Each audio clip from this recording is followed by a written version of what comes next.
Fome na casa do pão. Os críticos da fé cristã frequentemente apontam para a realidade difícil de viver neste mundo como evidência de que 1.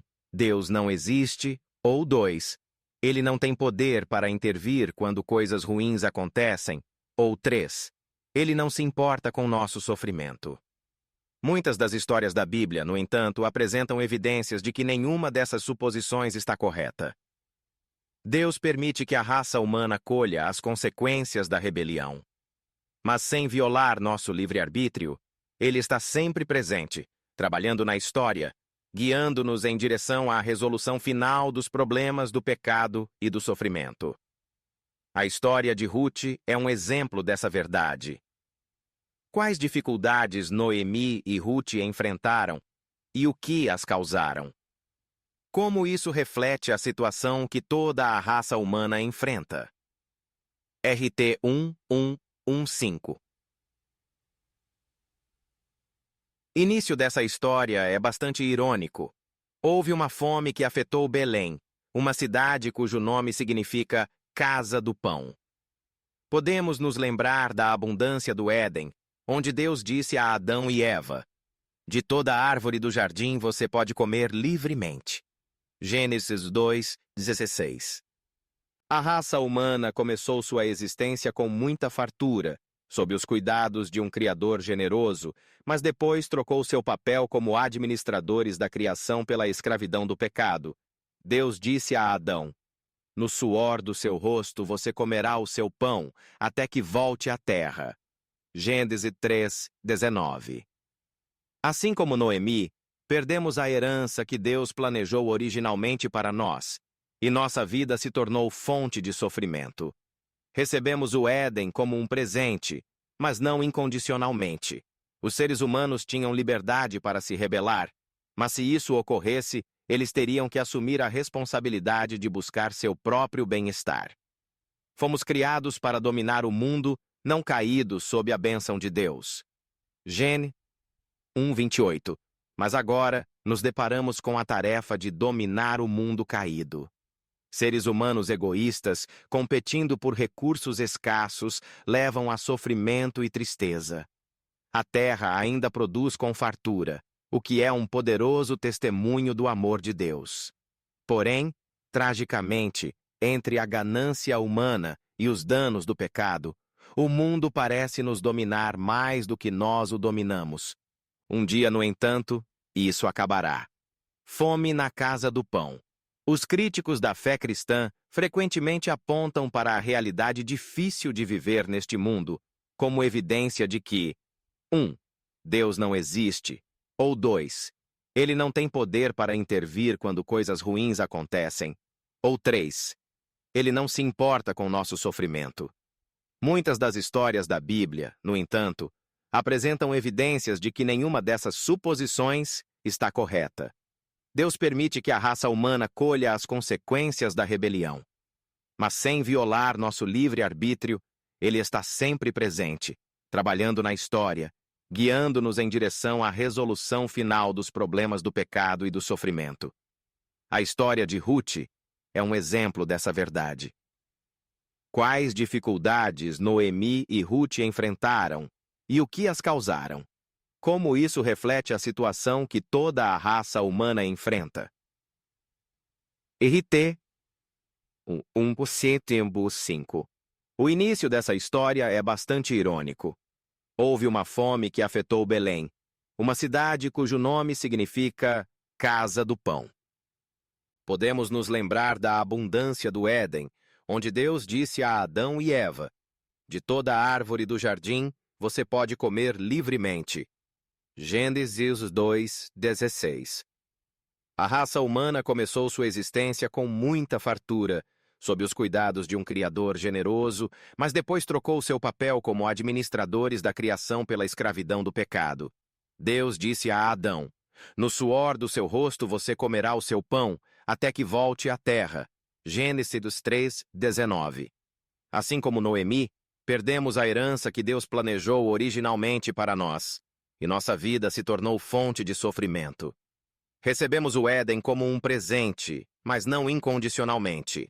Os seres humanos tinham liberdade para se rebelar, mas, se isso ocorresse, eles teriam que assumir a responsabilidade de buscar seu próprio bem-estar. Fomos criados para dominar o mundo não caído sob a bênção de Deus. Gênesis 1:28. Mas agora nos deparamos com a tarefa de dominar o mundo caído. Seres humanos egoístas, competindo por recursos escassos, levam a sofrimento e tristeza. A terra ainda produz com fartura, o que é um poderoso testemunho do amor de Deus. Porém, tragicamente, entre a ganância humana e os danos do pecado, o mundo parece nos dominar mais do que nós o dominamos.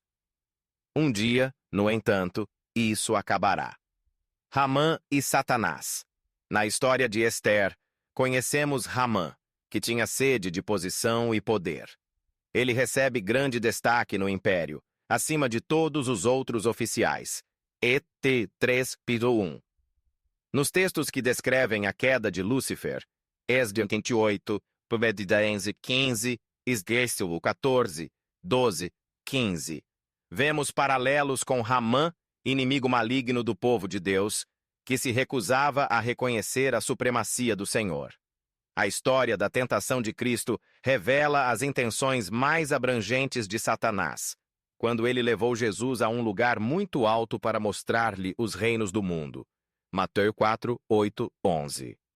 Cristo veio para redimir o mundo e reivindicá-lo como seu, e ele fez isso como um de nós. Jesus é o nosso parente resgatador, e o preço que ele pagou para redimir o mundo foi extremamente alto. No livro do Apocalipse, vemos que a cobiça de Satanás por poder e adoração levará este mundo à crise final. Seus enganos convencerão o mundo a se maravilhar diante da besta e segui-la. AP 13, 3, 4. E serão relativamente poucas as exceções notáveis que se recusarão a adorar o inimigo. Com essas pessoas, ele recorrerá à força. Hamã percebeu que Mordecai, que fazia parte do povo escolhido de Deus, não se submeteria a ele, nem reconheceria seu suposto direito de ser adorado. Assim, Hamã encheu-se de furor e se tornou determinado a eliminar todo o povo de Mordecai da face da terra. Eteteirs 5, 6. Leia Esther 3, 1, 14. Apocalipse 12, 14, de 17, 13, 15. Que paralelos vemos entre essas passagens? Como a descrição da igreja remanescente em Esther é semelhante à descrição do povo de Deus no Apocalipse?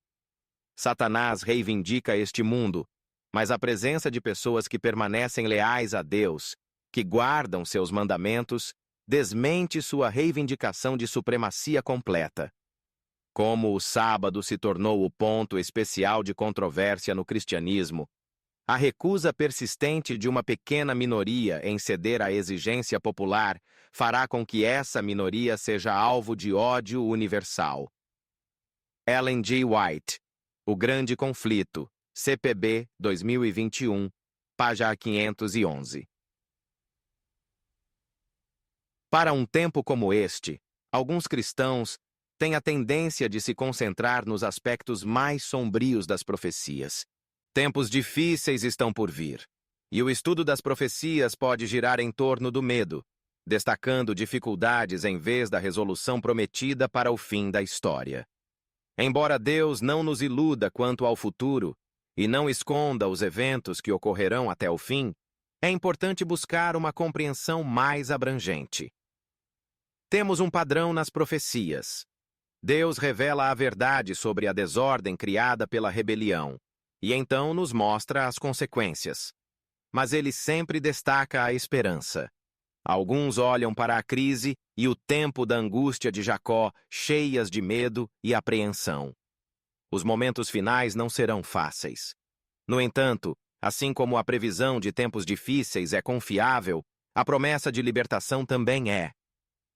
Em Apocalipse 12, o diabo persegue a noiva de Cristo cheio de ira, mas Deus intervém para salvá-la.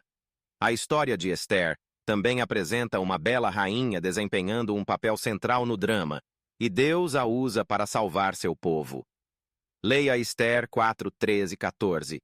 5:1-3, 9:20, 28. Que lições tiramos dessas passagens sobre nossa situação nos momentos finais da história da Terra? Deus levantou sua igreja remanescente para um momento específico da história. À medida que os 1260 dias se aproximavam do fim, Deus tirou sua noiva do esconderijo, ver AP 12:14, para levar sua mensagem final de misericórdia ao mundo, as 3 mensagens angélicas. Estamos aqui para um momento como este. ET 4:14, NVI. Esther descobriu que não estava sozinha para enfrentar a perseguição que Ramã havia desencadeado sobre seu povo. Ela encontrou o favor do rei, e seu povo foi finalmente libertado. Não estamos sozinhos ao entrarmos nos momentos finais da história da Terra.